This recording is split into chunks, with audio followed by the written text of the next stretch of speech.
তিনটা পয়েন্টের কথা বলবো বলেছি। 1 নম্বর, তাহলে আল্লাহর গোলাম হওয়া লাগবে। কি হওয়া লাগবে? একটু মুখ দিয়ে বলেন ভাই, গুনাহ হবে না তো? বলেন কি হওয়া লাগবে? এবার চলেন 2 নম্বরে। আল্লাহ রাব্বুল আমিন বলছেন, এবার আমার এমন 3টা মানুষের কথা বলবো তোমাদের কাছে, যাদের জীবন থেকে তোমরা তোমাদের জীবনের 2 নম্বর পাসওয়ার্ড খুঁজে পাবে। খেয়াল করেন, আল্লাহ বলছেন ওয়া ইসমাঈলা ওয়া ইদরিস ওয়া যাল কিফলি কুল্লুম মিনাস সাবিরিন। আল্লাহ বলছেন, ও দুনিয়ার মানুষ, আমি তোমাদের কাছে ইসমাইলের কথা বললাম, আর তোমাদের কাছে ইদ্রিসের কথা বললাম, ওয়াজাল কিফিলের কথা বললাম। কেউ বলেছেন তিনি পয়গম্বর, কেউ বলছেন পয়গম্বর নয়, তবে আল্লাহ বলছেন কুল্লুম মিনাস সাবিরিন। আমার এই বান্দাগুলা আজকে আমার কাছে কোরআনে আলোচিত, এর কারণ হচ্ছে এরা প্রত্যেকেই আল্লাহর কাছে সাবের বান্দা ছিল, ধৈর্যশীল ছিল। চিন্তা করছেন হুজুর, ধৈর্য তো আমরাও ধরি, কিন্তু তরুণ ও যুবক ভালো করে খেয়াল করো, ইসমাইল আলাইহিস সালামের কাছে যখন ইব্রাহিম আলাইহিস সালাম এসে বললেন, আমি তো স্বপ্ন দেখেছি আমার সবচেয়ে প্রিয় পাত্রকে আল্লাহর রাস্তায় কুরবানি করব, অনেক উট দিয়েছি, অনেক কিছু দিয়েছি, শেষ পর্যন্ত বিবেচনায় দেখলাম তোমার থেকে প্রিয় আমার কেউ নাই, অতএব আমি আল্লাহর জন্য তোমাকে কুরবানি করতে চাই। ইসমাইল আলাইহিস সালাম কি বললেন? ও আমার পিতা, টেনশন করেন না, আপনি যা দেখছেন আপনি তাই করেন, আপনি আমাকে দেখতে পাবেন, আমি নড়াচড়াও করব না, আমি সবরকারীদের মধ্যে পেয়ে যাবেন। আল্লাহ বলছেন ওয়াতাল্লাহু লিল জাবিন, এটা মুখের কথা নয়, ইসমাইলকে কাঁধ করে শোয়ায় দেওয়া হলো, উদ্যত করে তলোয়ার তোলা হলো, কিন্তু ইসমাইল আলাইহিস সালাম একটুকু নড়াচড়া করলেন না। আল্লাহ বলছেন ইসমাইল ধৈর্যশীলদের মধ্যে অন্তর্ভুক্ত ছিল। তরুণদের জন্য এর মধ্যে বার্তা আছে। আপনার মা আপনাকে বলছে, বাপরে সন্ধ্যার পরে বাইরে থাকিস না, মাগরিবের পরে পরে বাড়িতে চলে আসিস, আপনি শুনে চলে গেছেন, যখন আপনি আসেন নাই বাড়ির থেকে আপনাকে ফোন দিয়েছে, বাবারে কই আছিস, বাড়িতে একটু আয়। ছেলের পিকআপ তখন 100, বলতেছে আর যদি একবার ফোন দাও তাহলে বাড়িতে আজকে আসবো না, কোথায় থাকা লাগবে, কখন আসা লাগবে আমার জানা আছে, আছে কিনা? বলছে আব্বা 200 টাকা দাও। কি জন্য? কয় চুল কাটবো। কয় ব্যাক কল 200 টাকা লাগবে কেন চুল কাটতে? বলে তুমি কি মনে করছো ব্যাক ডেটের চুল আমি কাটবো নাকি? আমার চুলের আলাদা ছাঁট আছে, আপনাদের এলাকায় আছে কিনা, আমাদের ঢাকায় আছে শিয়াল ছাঁট, সজারু ছাঁট, কুত্তার লেজের মধ্যে গু লাগার পরে ওইটা রোদে শুকানোর পরে নিচের দিকে চামড়া নাই, চারিদিকে খাড়া খাড়া, ওই ছাঁট আপনার এলাকায় আছে? ওই সকল ছাঁট দিয়ে বাড়িতে আসছে। বাপ বলছে এইটা কোনো ছাঁট হলো নাকি? বলছে তুমি কি বুঝো স্মার্টনেসের আনস্মার্টনেসের? তুমি বেশি কথা বলে বাড়িতে থাকবো না। বুকে হাত দিয়ে বলেন, আগে বাপ মা, সন্তানরা বাপ মা দেখে ভয় করত, আর এখন সন্তানের আচার আচরণের কারণে বাপ মা উল্টা এখন সন্তানকে ভয় পায়, ঠিক কিনা? ভালো করে বোঝেন। আল্লাহ বলছেন ও ইসমাইল, ইসমাইলের কথা এমনি এমনি বলে নাই।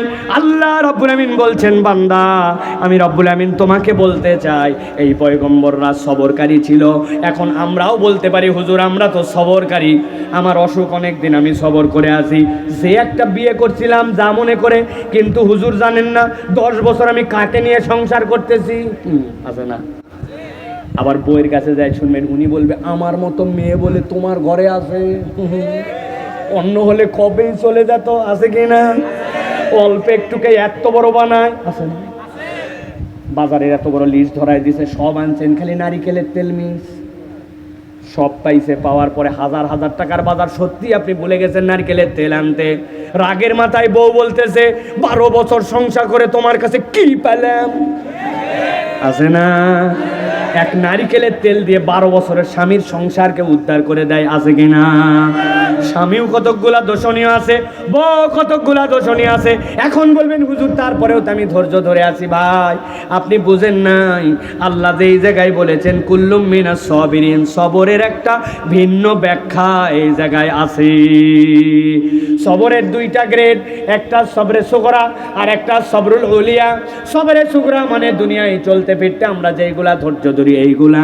আর সবরে কুবরা মানে আল্লাহর বিধান যেইখানে আসছে, আল্লাহর বিধানে কখনো আমি ক্রস করে যাই না। দুনিয়া একদিক আর আল্লাহর বিধান মানার ক্ষেত্রে আমার জীবন একদিক। বান্দা যখন আল্লাহর বিধান দুনিয়ার কোনো দিকে না তাকায়া নিবিষ্ট মনে কে কি বললো কে কি বললো না এই দিকে না তাকায় পালন করে, ওইটা হচ্ছে প্রকৃত সবর। ঠিক কিনা? রমজান মাসে একটু দাড়ি রাখছে, মুখের দাড়িগুলো হালকা হালকা একটু বড় হয়েছে। চাঁদ রাতে একজন বলতেছে, বাবা তোকে তো দেখতেছি ছাগলা দাড়ি হয়েছে রে তোর। এক টিটকারি দেওয়া মাত্র ওনার কেল্লা ফতে সাথে সাথে যায় চাঁচ দিয়ে দিছে। আছে কি না? ঢাকা বিশ্ববিদ্যালয়ে নাকি কোন এক ছেলেকে স্যার বলছিল তার একটু দাড়ি ছোট, বলছে এই তোর দাড়ি তো ছাগলের মতো। বলছে স্যার আপনার অবজারভেশন ইজ ভেরি রাইট, একদম ঠিক কথা বলছেন, তবে আপনার মুখটা কুত্তার মতো। বলছে এত বড় কথা বললি? বলে কথা তো ঠিকই বলছি, ছাগলের মুখে দাড়ি থাকে বলেই না ছাগল দাড়ি বলছেন, কুত্তার মুখে দাড়ি নাই জন্য আপনি কুত্তার মতো। কথা ঠিক কিনা? প্রিয় ভাইরা, অল্প একটুতেই আমরা দিকভ্রান্ত হয়ে যাই, আল্লাহর দিক থেকে অন্য দিকে চলে যায়। আল্লাহ বলছেন আল্লাহর বিধান পালন করার ক্ষেত্রে কোনো ব্যক্তি, কোনো মত, কোনো আদর্শ, কোনোটা তোমার জন্য বাধা হবে না। আল্লাহর বিধানে অটল অবিচল থাকা, ওইটার নাম হচ্ছে প্রকৃত সবর। ঠিক না? আপনার এলাকায় বিয়ে হয়, এত জোরে যে ঠিক বলছেন, বিয়ে শাদী হয়, আরে কথা বলেন। আমার মুরব্বীদের তো কথা শুনবো না, এত হাজার হাজার তরুণ তাদের মুখে শুনতে যায় বিয়ে শাদী হয়। ইসলামে বিয়ের ফরজ কি কি খেয়াল করে দেখেন। 1 নম্বর ফরজ হচ্ছে ইসলামের মধ্যে বিয়েতে আপনি ইজাব আর কবুল আছে, 2 নম্বর অলিমা আছে, আর 3 নম্বরে ইসলামের বিয়ের মধ্যে আউলিম ওয়ালাউ বেশাতিন, একটা ছাগলের বাচ্চা দিয়ে হলে অলিমা আছে। এই 3টার মধ্যে আনন্দ ফুর্তি যত যার সব কিছু শেষ, কিন্তু সিরাজগঞ্জের বিয়ে কি এই 3-এ শেষ?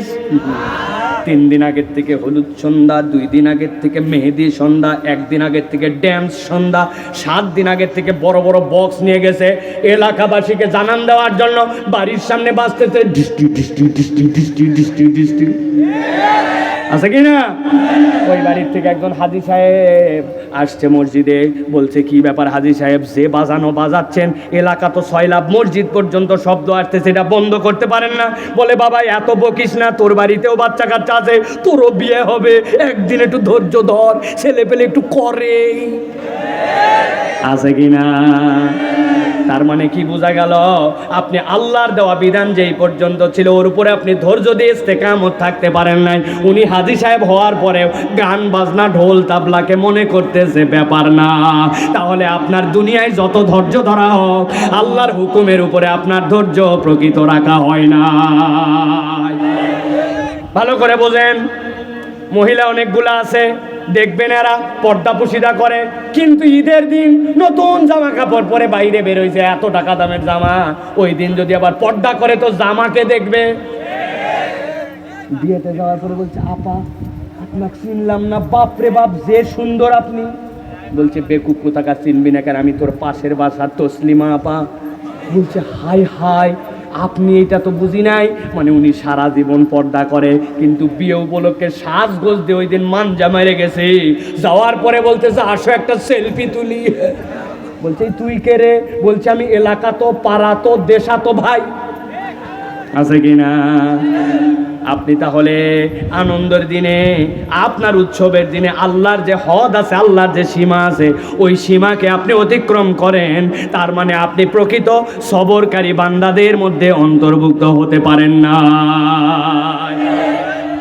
আল্লাহ রাব্বুল আমিন বলছেন ওয়া দাখালনাহুম ফি রাহমাতিনা ইন্নাহুম মিনাস সালিহিন। এই দুনিয়ার মানুষ, একবার যদি তুমি প্রকৃত সবরকারী হও, তুমি না আমার গোলাম, তুমি না আমার আপ, তুমি আল্লাহর বিধানের উপরে যদি সবরকারী হও, আমি রব্বুল আমিন তোমাকে আমার রহমতের মধ্যে তুলে নিব। আর জেনে রাখো ইন্নাহুম মিনাস সালিহিন, একবার যদি আমি কাউকে আমার রহমতের মধ্যে তুলে নেই, ওরা হচ্ছে আল্লাহর সালেহিনদের মধ্যে অন্তর্ভুক্ত। কথাটা এইভাবে বুঝেন নাই, একটা ছোট্ট উদাহরণ দেই তাহলে বুঝতে পারবেন। 2 জন মিলে কথা বলতেছে, বলতে বলতে পাওয়ার শো করতেছে। একজন বলছে মাপে কথা বলবি, চেয়ারম্যানের লোক। কার লোক? ওই চিন্তা করছে বাবা তাই নাকি, খানিকক্ষণ পরে বলছে, বাপরে কারে ভাব দেখালি? বলে চেয়ারম্যানের সাথে চলি না, এমপির সাথে আমার একটু সম্পর্ক আছে, যা বলি তাই শুধু শোনে। চেয়ারম্যানের লোকের আর কোনো বল আছে ওই জায়গায়? ফুস। এখন যেই লোক এমপির সাথে ঘুরে খুব পিক আপ নিয়েছে, ওই পিক আপ নিয়ে চলতেছে, একদিন বলতেছে, ভাই তুমি তো বহু গরম মারতেছো, কিন্তু মনে হয় আমাকে চিনো নাই। আমি আমার এমপি টেম্পির সাথে নাই, মন্ত্রী যেইগুলো আছে, যেই মন্ত্রীরা কে এমপি হবে আর না হবে সিলেক্ট করে, ওই এমপি ওই মন্ত্রীর সাথে একটু একটু খাতির আছে। যেই কথা বলছে সাথে সাথে যেইটা এতক্ষণ এমপির পিক আপ দেখায় চলে ফুস, ঠিক কিনা? এবার একজন যে পিক আপ নিচ্ছে মন্ত্রী দিয়া, উনি দেখা করছে প্রধানমন্ত্রীর একজন, বলছে আমি প্রধানমন্ত্রী মুখ্য সচিব ব্যক্তিগত সহকারী, আমি আমার এমপি টেম্পির কাছে যাওয়ার সময় পাই না, যা বলা লাগে আমি প্রধানমন্ত্রীকে খালি বলি। বুঝেন তো, এতক্ষণ ধরে এমপির যে ফুসফুসানি পাওয়ার দিয়েছিল, ওইটার কোন পাওয়ারের খাওয়া আছে? ভালো করে বোঝেন এই কথা কেন বললাম। দিল্লির রাস্তা দিয়া এক মহিলা স্বামীর সাথে হেঁটে যাচ্ছে, নতুন বিয়ে হয়েছে, নবদম্পতি, সুন্দর জামা কাপড় পরা, হেঁটে হেঁটে যাচ্ছে, দুইজন খুব খুনসুটি করতেছে, গল্প করতেছে, স্বামী স্ত্রী দুইজন পোশাক এমনভাবে সেজে গুজে বেরোইছে, আরেক বিয়েতে যাবে। রাস্তার মধ্যে একটু বৃষ্টি হয়েছে, বৃষ্টি হয়ে রাস্তাটা একটু কাদা কাদা। যখন কাদা হয়, আপনি যদি স্পন স্যান্ডেল বা খরম পরে যান, পিছন থেকে চটাস চটাস করে উঠে পাঞ্জাবি টাঞ্জাবি মাইকে যায় কিনা? এখন এই রাস্তাটা একটু কাদা কাদা, পাশ দিয়ে এক মুরব্বী কোনো দিকে না তাকায় সুরসুর করে হেঁটে হেঁটে যাচ্ছে, কিন্তু বেচারির যে খরম চটাস চটাস করে উঠছে, নিজের তো মাখছে, অল্প একটু কাদা উঠে ওই মহিলার গায়ে লাগে গেছে। যেই না মহিলার সুন্দর শাড়িতে কাদা লাগছে, স্বামী বেচারি মেজাজ গরম হয়ে গেছে, ব্যাককল কোথাকার, হুঁশ করে চলতে পারো না, বলছে বাবা আমি তো খেয়াল করে করি নাই, আমি তো আমার রাস্তায় যাচ্ছি। এক কথা দুই কথা, মাথা গরম, বউয়ের গায়ে লাগছে, নিজের এত আপনজন, নিজের এত বন্ধু মানুষ, তার গায়ে কাদা সহ্য করতে পারে নাই, ঠাটায়া মুরব্বির গালে এক থাপ্পড় দিয়ে দিয়েছে। যেই না থাপ্পড় দিয়েছে, মুরব্বি কিচ্ছু বলে নাই, হেঁটে হেঁটে চলেই যাচ্ছে, বাবা ঠিক আছে যা করছো করছো। কিন্তু 100 গজ সামনে না যেতেই যেই ছেলে থাপ্পড় দিছে, ও তরপাইতে ওই রাস্তার মধ্যে শুয়ে গেছে। বউ তখন চিৎকার করে বলতেছে, ও এলাকার লোকেরা আমার স্বামীকে বাঁচাও, স্বামীকে বাঁচাও। বলে তোমার স্বামীর কি হয়েছে? বলে ওই যে এক লোক চলে যাচ্ছে, ওই মুরব্বি আমার স্বামীর ক্ষতি করে গেছে। লোকজন বুড়ারে ধরে আনছে, আপনি কি করছেন? আল্লাহর কসম আমি কিচ্ছু করি নাই। বলে বউ বলতেছে, বললেই হবে না, আপনিই কিছু করছেন। বলছে তুমি বলো তাহলে আমি কি করছি। বলতেছে আমরা দুইজন যাচ্ছিলাম, মুরব্বি পাশ দিয়ে যাওয়ার সময় জুতাটা একটুখানি উঠছে, উঠার পরে এই কাদাটা আমার গায়ে লাগছে, আমার স্বামী এইটা সহ্য করতে পারে নাই, আমি যেহেতু তার প্রিয়তম। এক কথায় দুই কথায় মুরব্বিকে থাপ্পড় দিছে, মুরব্বি কিছু না বলে চলে গেছে। কিন্তু মুরব্বি নিশ্চয় এমন কোনো বদদোয়া বা দোয়া করছে যেই কারণে আমার স্বামীর এই অবস্থা। মুরব্বি বলতেছে, বিশ্বাস করো আমি কোনো বদদোয়াও করি নাই, আমি কোনো দোয়াও তার জন্য করি নাই, তবে মনে একটু আঘাত লাগছে, আমার অপরাধ নাই, তারপরে আমার সাথে আচরণ করেছে। দুনিয়ায় তো আমার কোনো এরকম প্রভাবশালী কেউ নাই, পাওয়ার দেখানোর কেউ নাই যাকে দিয়ে আমি ওই ছেলের শায়েস্তা করব, আমার কোনো ইচ্ছাও এরকম নাই। তবে আমার সাথে একজনের সম্পর্ক আছে, আল্লাহ রব্বুল আমিন আমার বন্ধু। এখন তার বন্ধুর সাথে কেউ যদি খারাপ ব্যবহার করে, আর বন্ধু হিসাবে আল্লাহ যদি তার বিরুদ্ধে অ্যাকশন নেয়, আমার কি বলার আছে? ভালো করে বোঝেন। আল্লাহ রাব্বুল আমিন বলছেন, ওয়াদখালনাহুম ফি রাহমাতিনা ইন্নাহুম মিনাস সালিহিন। তুমি যদি আল্লাহর আব্দ হতে পারো, আর যদি আল্লাহর বিধানের উপর ইস্তেকামত থাকতে পারো, আল্লাহ রাব্বুল আমিন তোমার এমন আপন হবেন, তখন দুনিয়ার কারো পরিচয় দিতে হবে না। আপনি বুক ফুলায় বলতে পারবেন, আমার কেউ নাই কিন্তু আমার আল্লাহ আছে। ঠিক না? এই পাওয়ারের পর কোনো পাওয়ার নাই। তাহলে প্রথমটা থেকে শিখলাম আল্লাহর আব্দ হতে হবে, 2 নম্বরটা থেকে শিখলাম আল্লাহর বিধানের উপর অটল অবিচল থাকতে হবে। দুনিয়ার মানুষ যাই বলুক না কেন, আল্লাহর বিধান আপনাকে প্রতিপালন করতে হবে। এবার 3 নম্বরটাই চলেন। আল্লাহ রাব্বুল আমিন বলছেন, আমার একজন পয়গম্বর ছিল। দুনিয়াতে যেরকম আল্লাহর পয়গম্বরের তালিকায় সুন্দর 3 জন আছেন, আল্লাহর এরকম রাগী পয়গম্বরও 3 জন আছেন। 1 নম্বর রাগী পয়গম্বর হযরতে মূসা আলাইহিস সালাম, 2 নম্বরে হযরত নূহ আলাইহিস সালাম, আর 3 নম্বরে হযরত ইউনূস আলাইহিস সালাম।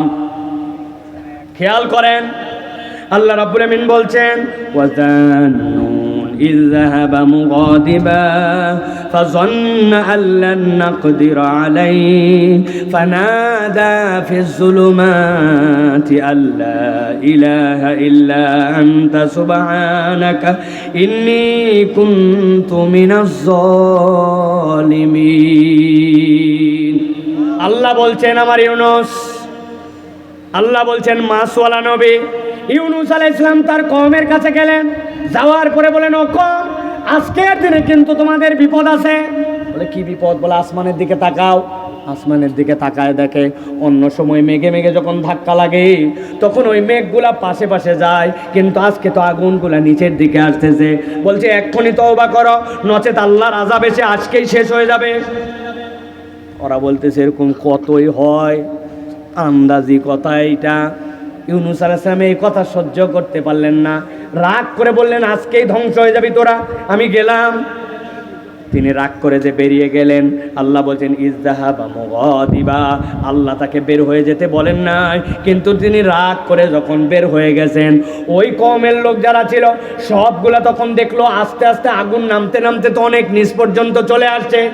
এখন বাঁচার উপায় কি? তারা বলল সবাই উন্মুক্ত ময়দানে আসো, আল্লাহর কাছে আমাদের রোনাজারি করতে হবে। সব মানুষ ময়দানে আসলো, কিন্তু কারো চোখে কোনো পানি নাই।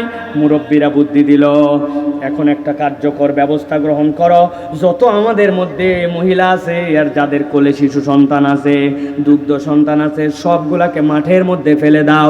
ডান পাশে সব পুরুষরা দাঁড়াও, বাম পাশে সব মহিলারা দাঁড়াও। মাঠের মধ্যে শত শত ছোট ছোট বাচ্চা কাচ্চা যারা দুগ্ধ পোষ্য হাঁটতে পারে না, ছোট্ট মানুষ সবগুলারে ফালায় দিছে। ওরা মায়ের কোলের থেকে খালার কোলের থেকে সরে যাওয়ার পরে পাগলের মতো ময়দানের মধ্যে কাঁদতে শুরু করে দিয়েছে। মায়েরা এই দৃশ্য দেখার পরে ভাবতেছে আহারে যতই ধ্বংস হই আর যাই হই, যদি আমাদের সন্তানগুলা কোলে নিয়ে মরি তাও সার্থক, কিন্তু আমার চোখের সামনে সন্তান মরে যাবে। পাগলের মতো তারাও কাঁদতে শুরু করছে। সন্তানদের কান্নার মায়েদের কান্না দেখে বাপরা চাচারাও কাঁদতে শুরু করে দিয়েছে। মুরব্বীরা তখন বলছে এখন আল্লাহর কাছে এই কান্নার সাথে মিশ করে তওবা করো। সবাই তখন ওই যাও তওবা করতেছে কেঁদে কেঁদে। আল্লাহ রাব্বুল আমিন তাদের ওই কান্না আর ওই তওবাকে এমন পছন্দ করেছেন, আল্লাহ রাব্বুল আলামিন ইউনুস আলাইহিস সালামের কওমের উপর থেকে আযাব উঠায় নিয়া ইউনুস আলাইহিস সালামের কওমকে মুক্ত করে দিয়েছে। ইউনুস আলাইহিস সালাম তো এটা জানে না, এখন উনি তো চলে যাচ্ছেন। আল্লাহ রাব্বুল আমিন বলছেন ফাযান্না আল্লান নাকদিরা আলাই, ধারণা করছিল তাকে বোধহয় ধরা হবে না। আল্লাহ রাব্বুল আমিন এবার ওই মেঘগুলাকে ইউনুস আলাইহিস সালামের অনুগামী করে দিলেন। ঝড় চলতে চলতে তিনি একটা দরিয়ার পাশে আসলেন। চিন্তা করছেন এখন কেউ এসে বলছে যে তোমার কওমকে তো আল্লাহ ধ্বংস করে নাই। ইউনুস আলাইহিস সালাম ঘাবড়ায় গেলেন। তার কওমের একটা বিধান ছিল, যদি কেউ মিথ্যা কথা বলে তাহলে তার কল্লা ধরের থেকে নামায় দেওয়া হবে, মৃত্যু প্রমাণিত হলে। নবী মিথ্যা বলেন নাই, কিন্তু যেহেতু কওমকে ধ্বংস করা হয় নাই তারা তো তাকে মিথ্যুক বানায় ফেলবে। ইউনুস আলাইহিস সালাম বলছেন এখন আমাকে পালায় চলে যেতে হবে। ইউনুস আলাইহিস সালাম রওনা দিয়েছেন, যেই না রওনা দিয়ে নৌকায় উঠেছেন, আরো আরোহী আছে। আল্লাহ উপর থেকে মেঘ পাঠাইলেন, নিচের থেকে ঢেউ লাগায় দিলেন, এমন ভাবে নৌকা দুলতে শুরু করলো যে কোনো সময় নৌকা ডুবে তলায় যাবে। এমন সময় মাঝি এসে বলতেছে এই বিপদ এর আগেও হয়েছে, এখান থেকে বাঁচার কায়দাও আমার জানা আছে। বলে ব্যাককল দেরি করিস কেন, তাড়াতাড়ি বল। বলছে শোনো, যত মানুষ আছো এর মধ্যে থেকে যে কোনো একজনকে আল্লাহর জন্য নৌকা থেকে ঝাঁপ দিয়ে দরিয়ার মধ্যে পড়ে যেতে হবে। একজন যদি আল্লাহর জন্য কুরবানি দেয় আল্লাহ বাকিদেরকে বাঁচায় দিবে। ঝাঁপ দাও। বলছে আমি ঝাঁপ দেবো মানে? বলছে তোর বয়স 70, দিলে কি সমস্যা? বলছে আমার দাদা 100 বছর পর্যন্ত বাঁচছে, বললেই হবে নাকি? তুই দে তুই দে তুই দে, কেউ ঝাঁপ দেয় না। নৌকার মাঝি বলতেছে শোনো, যে সে বললেই ঝাঁপ দিবে না, এটারও বুদ্ধি আমার কাছে আছে। বলে কি বুদ্ধি, তাড়াতাড়ি বলো। বলছে বুদ্ধি হচ্ছে নৌকার যত আরোহী আছে একটা একটা করে আমার কাছে নাম দাও, সব নাম লেখে আমি একটা লটারির বক্সের মধ্যে দিব, যার নাম উঠবে তারে ঝাঁপ দেওয়া লাগবে। রাজি সবাই বলছে রাজি, মানে বাঁচাই লাগবে, এটাই যদি পদ্ধতি হয়। এখন ওই জায়গায় তো কোনো 2 নম্বর করার বুদ্ধি নাই, কিন্তু বাংলাদেশে আমি একটা গল্প জানি, যেই গল্পের মধ্যে লটারির মধ্যে 2 নম্বর করছে। 7 বন্ধু টিফিনের সময় খেলবে, কিন্তু পরের যে স্যার ওই স্যার আবার হাতের লেখা দিছে। এখন হাতের লেখা না করে নিয়ে গেলে পিটায় চড়চড়া করে দেয়। সব বন্ধু মিলে বলছে আমাদের মধ্যে সবচেয়ে মোটকা ভোটকা একজন আছে, তুই সকলের হাতের লেখা লিখে দে, আমরা একটু খেলি। মোটা বলছে আমি মোটা বলে অবহেলা করিস না, আমিও খেলবো। বলছে আশ্চর্য কথা, তো বললাম তো না খেললে হবে, বলছে না আমিও খেলবো। শেষে এক বন্ধু বলছে না, এত কারো মন ধরাধরি করা যাবে না, বুদ্ধি হচ্ছে সকলের নাম লেখার পরে যার নাম উঠবে সে সকলের লেখা লিখে দিবে, বাকিরা খেলবে। সবাই রাজি বলে হ্যাঁ। সাথে সাথে নাম লেখা হয়ে গেছে। উঠাও একজন, উঠাইছে, উঠায় দেখে ওই মোটকার নাম। বেচারি মনের দুঃখে কপাল পোড়া, সকলের হাতের লেখা লিখতেছে, বাকি 6 জন খেলতেছে। যখন মাঠের মধ্যে খেলতেছে, এক বন্ধু বলছে দোস্ত সবাই মিলে চাইছিলাম ওই লেখুক, কিন্তু চাইলাম আর মিলে গেল কেমনে, ওর নামে উঠলো কেমনে। যেই বন্ধু এখন লেখছিল বলছে বেকুব, নাম না উঠে উপায় আছে, 60টা নামই ওর দিছিলাম। ওর মধ্যে অন্য কারো নাম থাকলে তো উঠবে। ইউনুস আলাইহিস সালামের লটারিতে নাম উঠে গেল, ওইখানে আর কিছু করার নাই, ধাক্কা দিয়ে তারে নিচে ফালায় দিয়েছে। যেই না তিনি নিচে পড়ে গেছেন, তার মনের মধ্যে দুশ্চিন্তা, তার আসমানের থেকে তার জন্য অন্ধকারচ্ছন্ন বিরাট বড় ঝড়, সমুদ্রের পানির মধ্যে পড়ে গেছেন। কেবল পড়েনি নাই, সাথে সাথে তাকে একটা মাছ গিলে খেয়ে ফেলেছে। আল্লাহ রাব্বুল আমিন বলছেন ফানাদা ফিজ জুলুমাত, জুলুমাত বহু বচন, এমন অন্ধকার যে অন্ধকার কল্পনা করতে পারবে না। বিপদ আর বিপদ, চারিদিকে বিপদ। আল্লাহ বলছেন এরকম বিপদে যখন, তখনও আমার পয়গম্বর আমাকে ভুলে নাই।